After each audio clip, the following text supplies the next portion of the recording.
Gawa tayo ng bulaklak gamit ang Passy wire.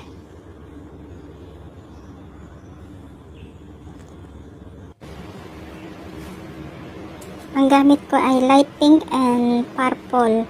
Magsukat lang ng 10 cm. Tapos gumamit tayo ng pipe molder, yung pinakamaliit.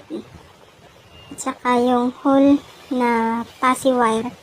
Ikot lang natin sa pipe para maging 5 petals. And then, i-twist natin.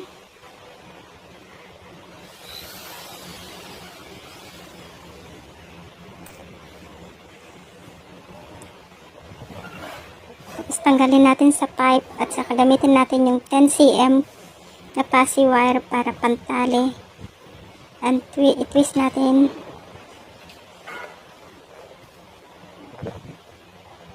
Ayan, may 5 petals na kailangan natin din i-twist 2 beses. 1, 2. Lahat ng petals ganyan ang gawin. 2. Last petals. 1, 2. Ayan. Tapos i-adjust lang para maging black. Ayan. May isa na tayong bulaklak na nagawa. So, same yung sa kanya 5 cm para sa stamin niya.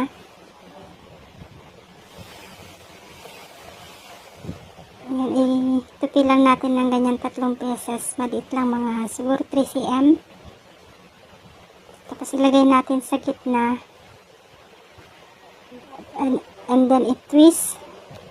Ginawa ko iyan para hindi na tayo gumamit ng glue gun. Yan. May isa na tayong bulaklak. Tapos i-adjust lang, pisil-pisilin lang para maging realistic na bulaklak.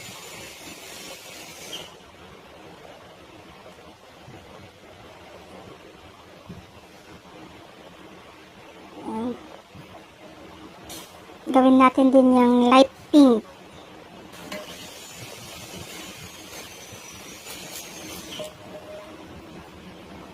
Maglagay din tayo ng floral tape.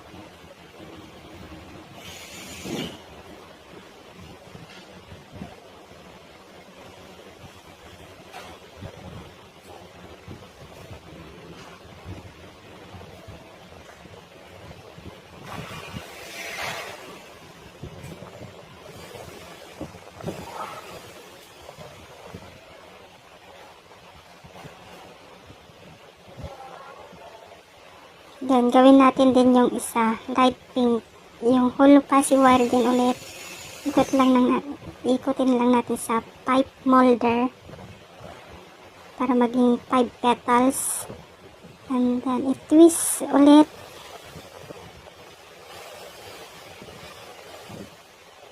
Tapos, gamitin natin yung 10 cm na sinukat natin kanina.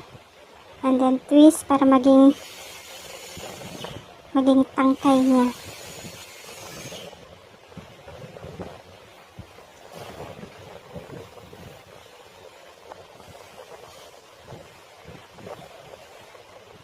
And twist 2 beses bawat petals.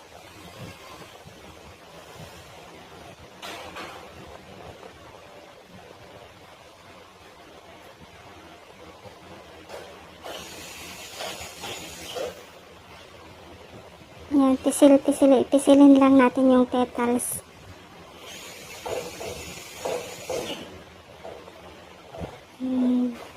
Nilagay na ulit yung stamen niya. So,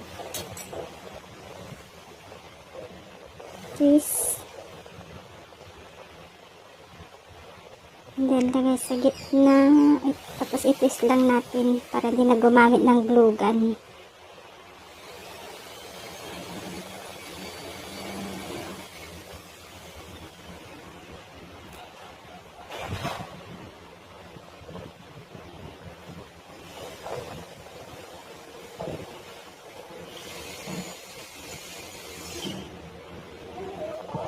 lagyan natin ulit ng floral tape.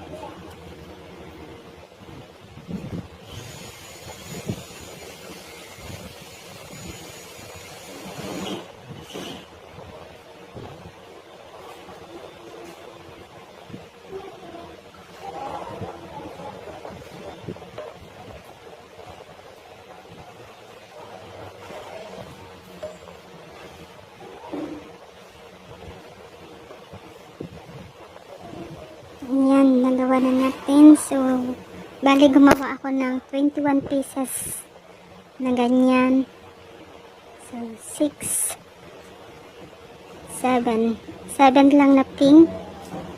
And then purple, light purple, 2, 4, 6, 8, 10, 12, 14. So, bali lahat is 21 pieces. Ngayon naman, asimbolin na natin. Gagawa muna tayo ng dahon. So, gamit tayo ng 3 pasi wire.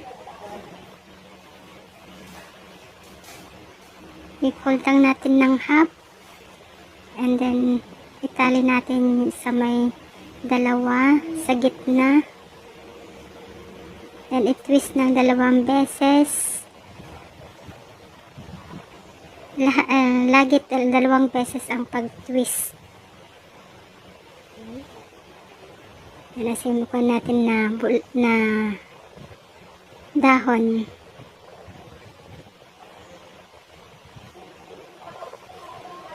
Ayan. Lipag lang natin para maging mas maganda ang lapat niya. Tapos kunin natin yung isa na pinakamahaba. And then, twist natin. Twist parang wrap around.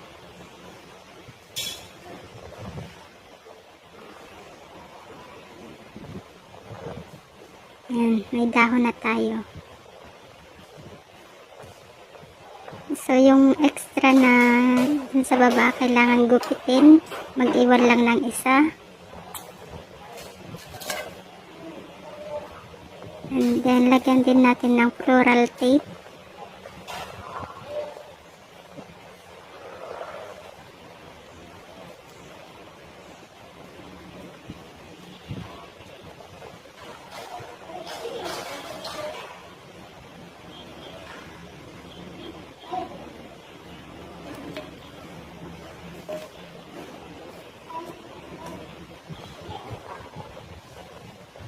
So, kailangan natin ng 4 na dahon.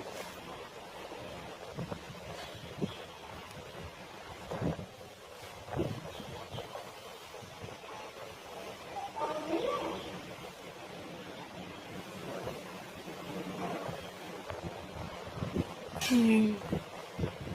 So, kailangan natin ng 4.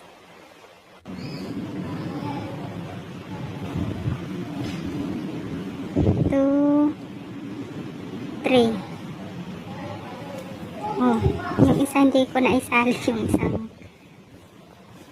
leaves na ginawa ko. So, ngayon mag-assemble na tayo. Kailangan natin ng floral wire. Ninuna ko yung isang bulaklak. Then, nilagyan ng floral tape. Yan, assemble lang natin dyan. Gamit ang floral tape.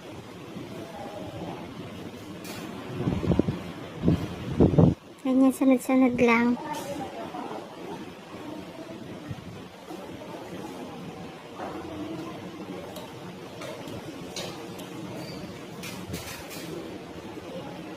Tansyahin nyo na lang kung gaano yung space ang paglagay nyo. Ganyan ang ginawa ko.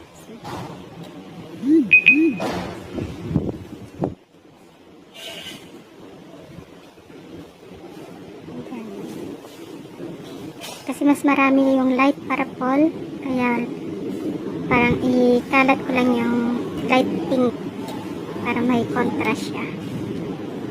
Ayan.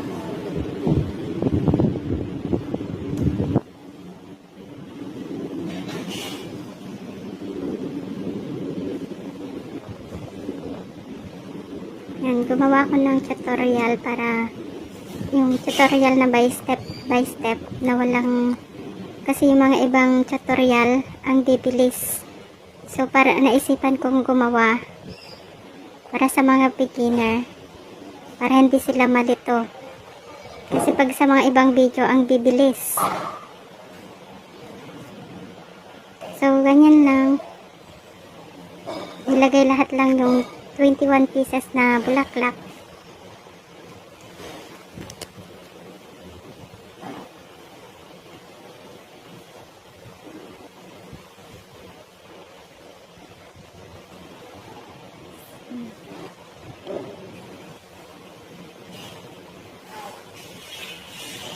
So talagang walang fast forward para makita kung paano ginawa. As in step by step, wala talagang fast forward kasi mga iba is pina-fast forward nila parang binibilisan. Pero sa akin ito yung kung gaano, yung normal lang talaga.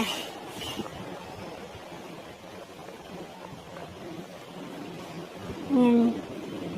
Kahit hindi pa maayos, tapos pagkatapos, pag nalagyan na ng floral tape, doon natin aayusin.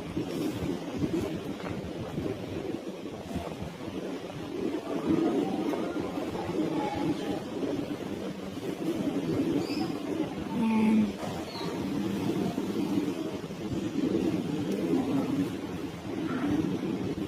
Gusto ko pa sanang lagyan ng maraming bulaklak kasi lang wala akong stock na passy wire.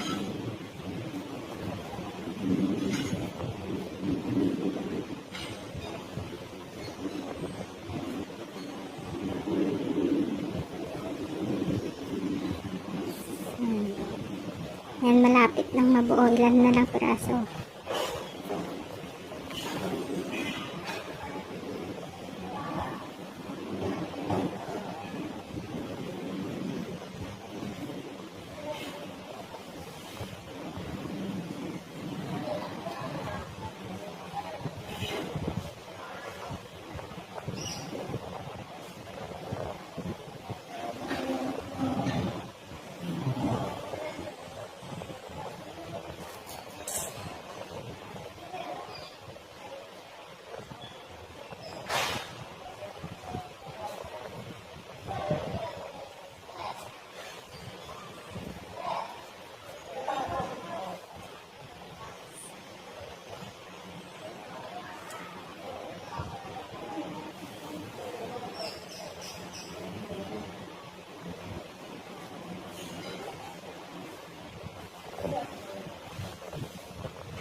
Ayan, tansya-tansya lang ng paglagay. Yung space niya. Wala talagang sukat. Basta tinansya ko lang. Ayan. Tapos na. Isang bulaklak na lang. And then yung dahon naman ang susunod. Same din. Paano paglagay. So, lagyan na siguro ng konting space, mga 5 cm or 6. Kasi lagay na natin yung dahon.